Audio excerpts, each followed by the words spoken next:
अस्सलामुअलैकुम। आज हम प्रोजेक्ट मैनेजमेंट प्रोफेशनल कोर्स के लेक्चर नंबर 3.8 डिस्कस करेंगे, जो कि है प्रोजेक्ट मैनेजमेंट प्रोसेस ग्रुप। इस चैप्टर में इस लेक्चर में हम दो चीज़ों को समझने की कोशिश करेंगे। एक है प्रोजेक्ट लाइफ साइकिल और एक है project management groups. Project life cycle की डेफिनेशन है what we need to do to complete the project works. Project के जो डिलीवरेबल्स हैं, जो प्रोडक्ट के डिलीवरेबल्स हैं, उन्हें कंप्लीट कैसे करना है, वो हम मैनेज करते हैं प्रोजेक्ट लाइफ साइकिल्स में। और प्रोजेक्ट मैनेजमेंट प्रोसेस ग्रुप की जो डेफिनेशन है वो है what we need to do to manage the project work.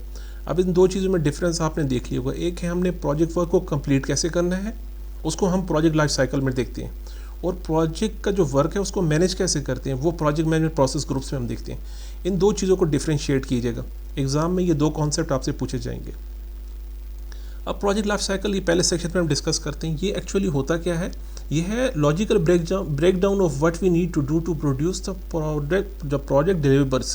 Project के जो डिलीवरेबल्स हैं उसको हमने प्रोड्यूस कैसे बनाना है, उसके लॉजिकल ब्रेकडाउन स्ट्रक्चर को कहते हैं, जो कि हम आगे भी डिस्कस करेंगे इस चैप्टर में। उसके अलावा project life cycle consist of one or more phases of development collectively regarded as development life cycle of project. Project के जो डेवलपमेंट के जो स्टेजेस होते हैं, फेजेस होते हैं, उनको डेवलपमेंट लाइफ साइकिल कहते हैं। ये वर्ड एक जो है कॉइन की तरह, एक टिप्स की तरह एग्जाम के लिए याद रखिएगा। जब डेवलपमेंट लाइफ साइकिल की बात हो रही है वो एक्चुअली प्रोजेक्ट लाइफ साइकिल की बात हो रही है।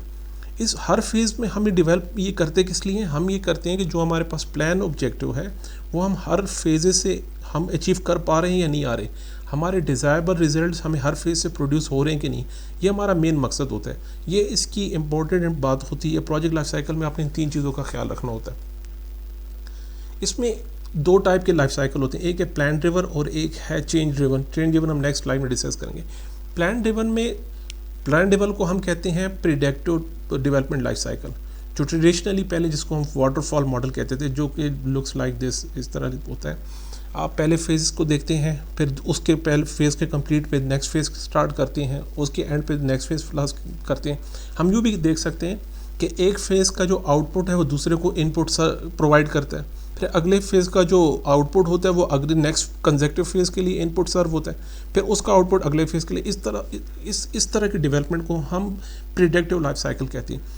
इसके अंदर हम कैसे डिफरेंशिएट, इसमें जो इम्पोर्टेंट चीज़ होती है कि जब आपके पास रिक्वायरमेंट्स एग्जैक्ट 100% कंप्लीट हो, आपको अच्छी तरह पता हो कि हमने करना क्या है, कहाँ से स्टार्ट लेना है और कहाँ तक जाना है, उसमें हम प्लान ड्रिवन की अप्रोच को अप्लाई करते हैं, जहाँ पे हमने एग्जैक्ट एक्यूरेट प्रोसीजर का पता होता है। स्पेशली जैसे कंस्ट्रक्शन में होता है कि फर्स्ट स्टेप से लास्ट स्टेप तक हमें इंतहाई एक्यूरेट क्लियर होता है कि यहाँ से स्टार्ट लेना है और यहाँ पे ये प्रोडक्ट जाके कंप्लीट हो जाएगा।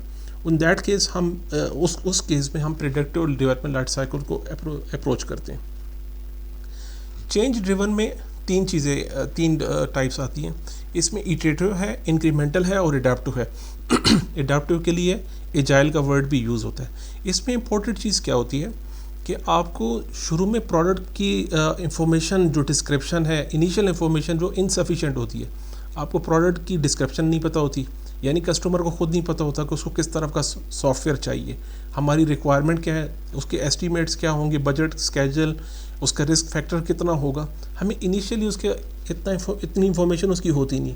तो वो इस टाइप के प्रोजेक्ट्स को हम किस तरह डील करते हैं, उसके लिए हम चेंज ड्रिवन अप्रोच अप्लाई करते हैं। फिर उनकी 3 टाइप्स हैं, वो अब डिस्कस करेंगे आगे। अब इटरेटिव मॉडल में क्या होगा, हम इनिशियल इन्फॉर्मेशन ले लेते हैं, प्रोजेक्ट चार्टर लेते हैं और उसके बाद उसके फेजेस को 1 बाय 1 हम उसको प्रोसेस करते हैं।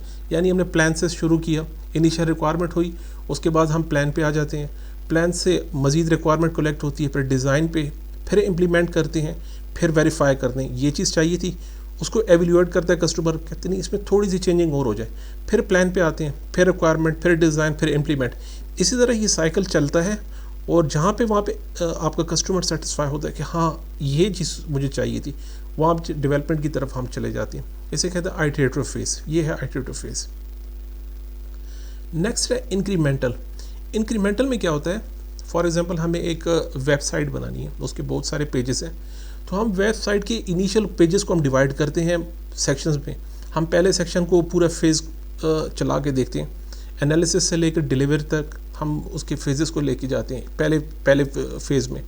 तो फर्स्ट इंक्रीमेंट जब यहाँ से हमारे एक्सेप्टेंस आती है क्लाइंट की, तो उसके बाद हम नेक्स्ट इंक्रीमेंट की तरफ जाते हैं, वही स्टेप दोबारा रिपीट करते हैं नेक्स्ट पेज के लिए, उसके बाद नेक्स्ट पेज, उसके बाद नेक्स्ट पेज, इस तरह हम वन बाय वन उसे कंप्लीट करते हैं। इसे प्रोटोटाइप भी कहते हैं।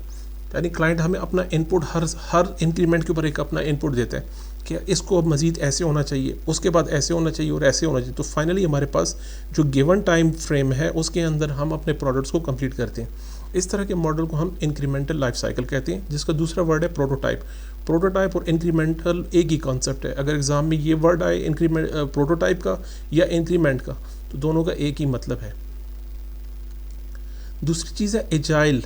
एजाइल में क्या होता है, एक एडवांटेज ये आपको मिल जाता है कि हमें फिक्स्ड बजट और फिक्स स्केजल का पता होता है कि आपका बजट इतना है और स्केजल इतना है। उसके अंदर फिर हम और कहा जाता है कि करना क्या है जी, एक सॉफ्टवेयर बनाना है। सॉफ्टवेयर किस तरह का सॉफ्टवेयर जी, एविएशन का एक सॉफ्टवेयर बनाना है। उसका स्कोप तो काफ़ी बड़ा है, वेल डिफाइंड। उसमें हम क्या करते हैं, फिर हमारी जो प्रायोरिटाइज फीचर्स हैं, हम कहते हैं यार इस सॉफ्टवेयर में हमारा क्लाइंट कह रहा था उसकी रिक्वायरमेंट होती है इन सारे फीचर्स की। फॉर एग्जांपल कहते हैं यार ये सारी फीचर्स मुझे चाहिए, लेकिन जब आप कंस्ट्रेंट्स को देते हैं यार हमारे पास स्केड्यूल और बजट बहुत लिमिटेड है, तो हम कस्टमर्स को बाय इन करते हैं कुछ सेलेक्टेड फीचर्स पे। यार आपके इस बजट और इस स्केड्यूल में हम ये फीचर्स कंप्लीट कर पाएंगे। उन कहते हैं ठीक है। इस पे जब आप साइन अप हो जाते हैं हमारे कॉन्ट्रैक्ट प्रोजेक्ट का, तो उसके बाद हम एडाप्टिव अप्रोच पे आते हैं, तो लर्न करते हैं, प्लान किया, डेवलप किया। This totally depends on the nature of the product. जो भी आपका प्रोडक्ट है वो आया ऑटोमेशन का है, कंस्ट्रक्शन का है, कोई सॉफ्टवेयर डिज़ाइन करना है, कोई वेबसाइट करनी है, कोई एजुकेशनल प्रोग्राम है, कोई मेडिकल प्रोग्राम है। That totally depends on the nature of the product of the project. तो PMI आपसे इस चीज़ में कतई इसको नहीं बताता कि आप किस प्रोडक्ट को कैसे कंप्लीट करें। प्रोडक्ट की बात कभी भी PMI नहीं करता, वो प्रोजेक्ट मैनेजमेंट की बात ज़रूर करेगा। तो प्रोडक्ट को हमें कैसे कंप्लीट करना है, किस अप्रोच से, तो इस एजाइल में हम इस तरह हम फिक्स बजट और कॉस्ट को मद्देनज़र रखते हुए सेलेक्टेड फीचर्स को लेके हम एडाप्टिव अप्रोच को लेके चलते हैं और अपने क्लाइंट को उसका आउटपुट, उसको जो डिज़ायर जो प्रोडक्ट होता है वो हम उसको डिलीवर करते हैं।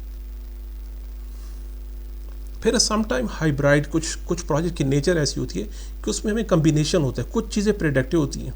यार ये 2-4 स्टेप तो बिल्कुल प्रेडिक्टिव, हमने यहाँ से स्टार्ट लेना है और यहाँ तक। उसके बाद कुछ सेक्शन होते हैं जो कि एडाप्टिव होते हैं, मतलब वहाँ पे हम दूसरी अप्रोच चेंज ड्रिवन पे अप्रोच अप्लाई करेंगे। कुछ हैं plan driven, initial plan driven थे जिसे हम प्रेडिक्टिव भी कहते हैं, प्लान ड्रिवन पे लेके जाते हैं। फिर एक सेक्शन पे आके हम कहते हैं यहाँ पे हमारे पास रिक्वायरमेंट क्लियर नहीं आ रही, यहाँ पे हमारे पास इंफॉर्मेशन सफिशिएंट नहीं है, इधर आके हम आइटरेटिव पे आ जाते हैं। तो आइटरेटिव प्रोसेस करने के बाद जैसे ही वो सक्सेसफुल कंप्लीट होता है, तो हम वाटरफॉल या प्रेडिक्टिव मॉडल के बाकी स्टेप्स को हम कंप्लीट करते हैं। ये जो टर्म है इसको यूज़ किया जाता है हाइब्राइड डेवलपमेंट लाइफ साइकिल। आखिर में इस लेक्चर में एक चीज़ जो लाइफ साइकिल के बारे में एक चीज़ बहुत इंपॉर्टेंट है, याद रखिएगा। प्रोजेक्ट मैनेजमेंट आपको प्रोजेक्ट मैनेजर्स को इन्फोर्स करती है टेलरिंग के लिए। टेलरिंग का वर्ड होता है जहाँ पे आप प्रोजेक्ट के life cycles, process groups, tool, techniques, उसके जितनी भी टेक्निक्स हैं, उसके जितने भी जो मैकेनिज़्म हैं, पॉलिसीज़ हैं, वो आप वेरी करता है, सबके ऊपर एक तरह इम्प्लीमेंट नहीं कर सकते। यानी कि एक कंस्ट्रक्शन का जो प्रोसीजर है किसी भी बिल्डिंग कंस्ट्रक्शन का, वो एक वेबसाइट कंस्ट्रक्शन पे कभी भी इम्प्लीमेंट नहीं होती। ये एक टोटली एक सिली सी अप्रोच होगी कि आप एक कंस्ट्रक्शन वाले प्रोसेस को उठा के सॉफ्टवेयर डेवलपमेंट पे भी वही अप्रोच लगा रहे हैं। हम वेबसाइट वाली अप्रोच लेकर आते हैं, वेबसाइट इंजीनियर जो है वो कंस्ट्रक्शन में अपनी अप्रोच अप्लाई कर रही। This is totally a silly approach. Project PMI आपसे कहती है कि ये टोटली डिपेंड्स करता है आपके प्रोजेक्ट की नेचर पर, उसके ऑर्गेनाइजेशन के फ्रेमवर्क पर। ऑर्गेनाइजेशन कल्चर को देखिए, प्रोजेक्ट नीड देखिए, कस्टमर सेटिस्फेक्शन उसको इम्पोर्टेंस दीजिए कस्टमर को, वो जो बाकी कंस्ट्रेंट्स हैं उसके हिसाब से आपने प्रोजेक्ट लाइफ साइकिल को डिज़ाइन करें, उसी के हिसाब से। इसे कंप्लीट टेलरिंग कहते हैं। और इवन जो प्रोसेस ग्रुप्स आ रहे हैं जो कि फिक्स हैं, उसमें तो वेरी नहीं कर सकते, लेकिन प्रोजेक्ट PMI आपसे कहती है उसके जो टूल और टेक्निक्स हैं वो भी accurate exact as it is मत लीजिएगा, ये एक बहुत बड़ी मिस्टेक होगी। इसके बारे में भी एग्ज़ाम में क्वेश्चन आते हैं कि आप ये टेलरिंग को किस जगह पे टेलरिंग की ज़रूरत है, आपने कहाँ पे टेलरिंग को अप्लाई किया और कहाँ पे नहीं किया। ये हाईली रिकमेंडेड है। ये ट्रिक्स ऑफ द ट्रेड में आप अपने पास नोट कीजिएगा कि जिसके जो प्रोसेस ग्रुप्स, टूल, टेक्निक्स और life cycle, this is totally depend on the nature of your project. आप जिस फील्ड में आप जिस काम को कर रहे हैं वो आप ज़्यादा बेहतर जानते हैं पीएमआई से। पीएमआई आपको एक मैनेजमेंट की अप्रोच देगा, एक फ्रेमवर्क ज़रूर देगा और उसे कहेगा कि ये रिकमेंडेड ज़रूर है, लेकिन हम ये नहीं कह रहे कि आप एज़ इट इज़ इसी को लेके इम्प्लीमेंट कीजिए एज़ इट इज़, ऐसे नहीं है। तो ये कॉन्सेप्ट है टेलरिंग का। इसमें एग्ज़ाम में आपने बाय डिफ़ॉल्ट अपने आप को प्लान ड्रिवन में रखना, प्रिडिक्टिव में। अगर कोई भी सिचुएशन, ये आपको एक और टिप्स मैं आपको दे रहा हूँ कि एग्ज़ाम में जो क्वेश्चन आएगा उसको आपने प्लान ड्रिवन कंसिडर करना है कि यार इसके जो स्टेप्स है वो वेल क्लियर्ड थे, इसके description, product description is very well defined, scope define है, कॉस्ट डिफाइन है, all the necessary information is given to us. आपने बाय डिफ़ॉल्ट अपने आप को प्लान ड्रिवन में रखना है। Thank you so much. ये हमारा 3.3.A का पहला सेक्शन था। तो होपफुली सी यू इंशाल्लाह in next lecture. Thank you.